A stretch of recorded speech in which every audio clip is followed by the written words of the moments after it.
आदर आदाब अभिनंदन आभार और प्यार भरिए सत श्री अकाल।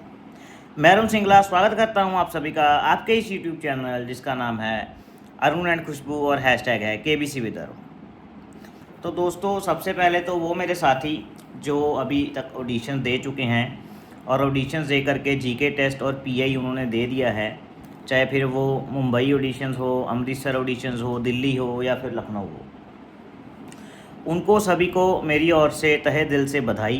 अब वो मात्र एक काल दूर हैं फास्टेस्ट फिंगर फर्स्ट की सीट के ऊपर बैठने से। जब कोलकाता के ऑडिशंस भी दोस्तों ओवर हो जाएंगे और इंदौर वाले भी, तब हम उससे पहले या उसके बाद एक आधे दिन में एक वीडियो बनाएंगे जिसके बाद जिसमें हम एक्सपेक्टेड फास्टर फिंगर फर्स्ट की कॉलिंग कब से स्टार्ट हो सकती है और केबीसी का फर्स्ट एपिसोड कब से स्टार्ट हो सकता है और शूटिंग की क्या डेट हो सकती है, इसके बारे में आप लोगों को जानकारी देंगे ताकि आप लोगों को हौसला मिले। लेकिन अभी इतना आपको बता देता हूं कि अभी मई महीने में तो कोई कॉलिंग नहीं होने वाली है फास्टर फिंगर फर्स्ट कॉलिंग की। तो जो लोग इंटरव्यू दे करके आ चुके हैं उनसे यही अनुरोध है कि आपकी तैयारी चालू रखें, कहीं ऐसा ना हो कि आपको कॉल आ जाए और तब तक आपकी तैयारी ना हो, जैसा कि मेरे साथ हुआ था।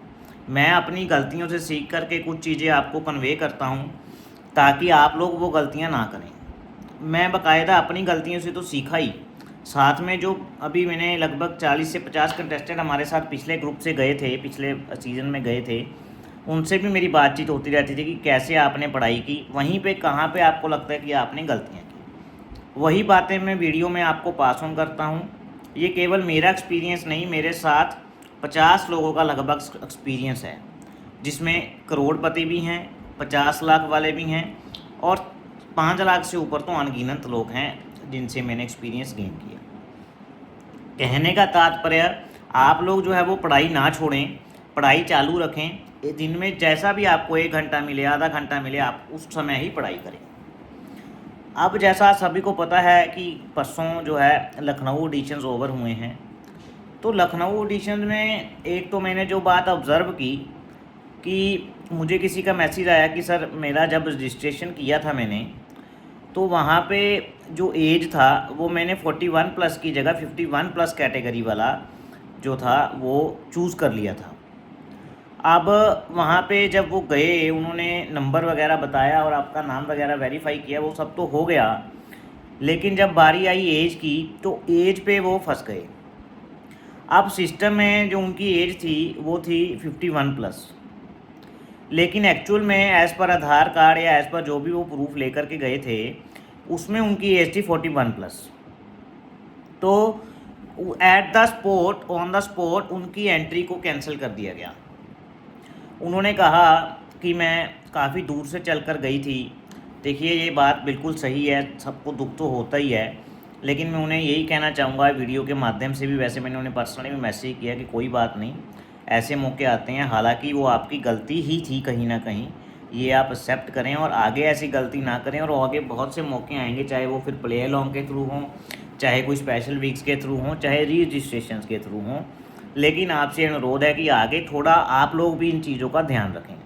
वैसे ही मुझे क्वेरी आई थी कि सर मैंने अपने निकनेम से रजिस्टर किया है और अब मुझे ऑडिशंस कॉल आ गया है, क्या इट विल बी एक्सेप्टेड और नॉट। तो जो सीन कल हुआ वो देख के तो लगता है it will not be accepted. लेकिन वहीं पे एक मैं आपको लखनऊ ऑडिशन की स्टार्टिंग करने से पहले गुड साइड भी केबीसी की बता दूं। एक हमारे ग्रुप में भाई हैं जो भाई व्हील चेयर यूज़र हैं, उनको जो ऑडिशंस था वो काफ़ी दूर आया था उनके होम स्टेशन से, तो उन्होंने अपना हैंडीकैप्ड वाला सर्टिफिकेट लगा करके और अपनी जेन्युइन प्रॉब्लम बता करके केबीसी को मेल किया।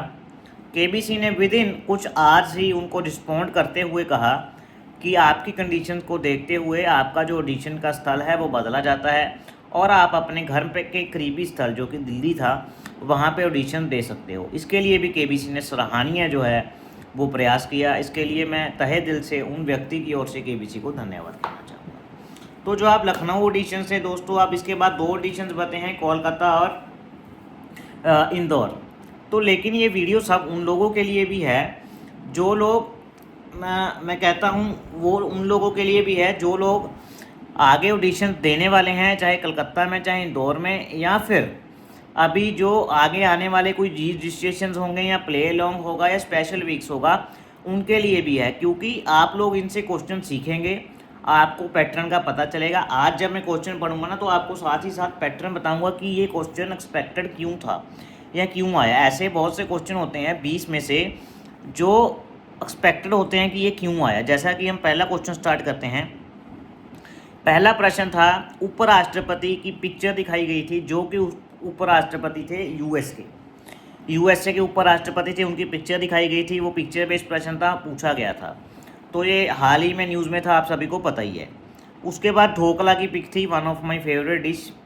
बताइए ढोकला किस किस को पसंद है। One of my favourite dish dhokla की पिक्चर थी। तो पूछा गया था कि ये कौन सी स्टेट का प्रसिद्ध नाश्ता है। तो अगर कोई तारक मेहता का फ़ैन है तो उन्हें तो पता होगा, दाल ढोकड़ी, दाल ढोकला, अपना जलेबी फाफड़ा, ये गुजरात की डिश है। तो दोस्तों इसका आंसर था गुजरात। उसी तरीके से फिर एलपीजी के बारे में प्रश्न था। एलपीजी में पी की फुल फॉर्म पूछी हुई थी। तो आप सभी को पता ही है एलपीजी आजकल कितना न्यूज़ में है, तो उसमें पी की फुल फॉर्म पूछी हुई थी। अच्छा, उसके बाद पूछा गया था 12 और 15 सेंटीमीटर आयत का क्षेत्रफल कितना होगा। ये बहुत सिंपल प्रश्न है। 12 को 15 से गुना कर दीजिए, यानी मल्टीप्लाई कर दीजिए, वो आंसर आ जाएगा।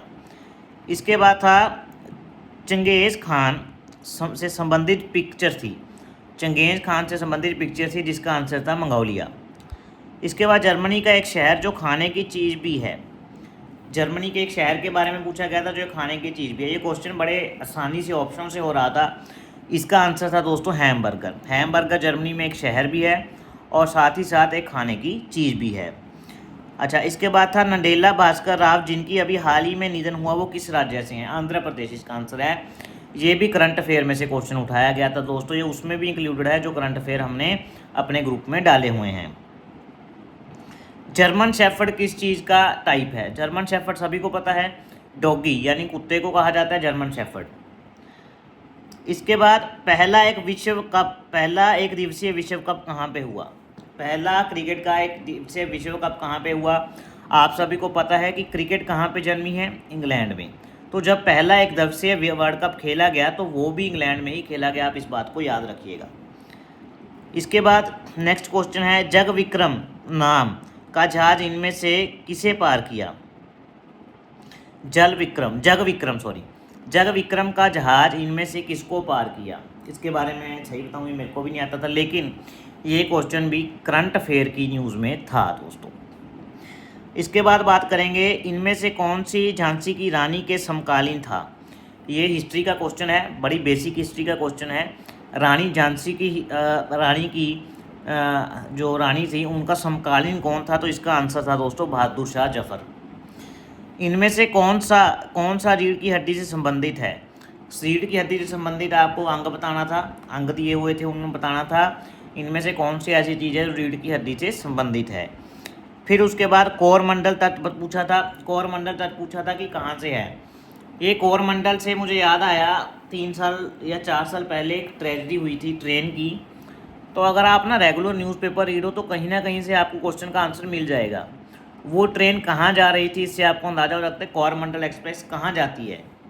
वहाँ से इस आपका क्वेश्चन का आंसर निकल के आता है कि जो कोरमंडल तट है वो कहाँ पे है। आप उससे अंदाज़ा लगा सकते थे अगर आप न्यूज़ प्रॉपर सुनते हो और अच्छे से दिमाग में बिठाते हो तो ही।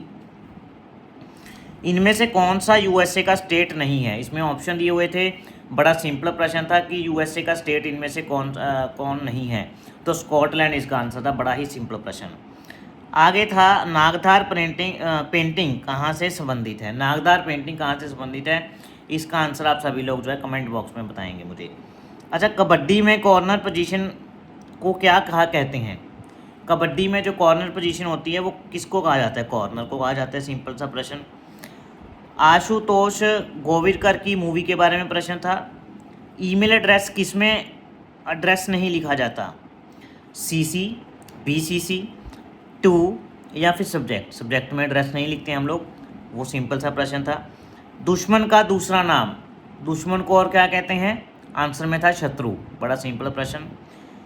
तेल कंपनी का नाम था, किसी तेल कंपनी का नाम था जो कि तेल से संबंधित है लेकिन वो विदेश की कंपनी थी, उसके बारे में पूछा गया था। ये प्रश्न थे लखनऊ के। और भी कुछ प्रश्न डिस्कस कर लेते हैं, मेरे पास काफ़ी प्रश्न आ चुके हैं। State which registered highest voter count, कौन सी स्टेट ने हाईएस्ट वोटर काउंट रजिस्टर किया? हाल ही में अभी वोटिंग हुई है, तो उस देश के सीएम आप फटाफट से कमेंट बॉक्स में बता दीजिए। और साथ ही साथ कौन सी स्टेट में सबसे हाईएस्ट वोटर टर्न काउंट था वो आपको कमेंट बॉक्स में बताना है। टीवी के कहाँ की पार्टी है? टीवी के कहाँ की पार्टी है? अबिटा, EBITA सॉरी में ई का क्या अर्थ है? ये कॉमर्स वाले तो बड़े अच्छे से जानते होंगे, या अकाउंट्स वाले बड़े अच्छे से जानते होंगे। वो लोग भी जानते होंगे जिन्होंने शार्क टैंक देखा, EBITDA, earning before interest and tax.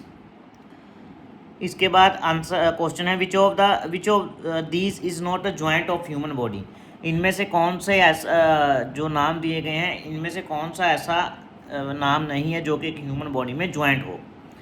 Next, रैम्प बी बॉल एंड सॉकेट 3, इसके बारे में प्रश्न था। फिफ्थ प्रश्न था photo of swimmer and we have to identify the flow. Swimmer की फ़ोटो दिखाई गई थी, हमें उसका जो टाइप्स होती हैं वो पहचानना था, वो फ़ोटो दिखा के देख के।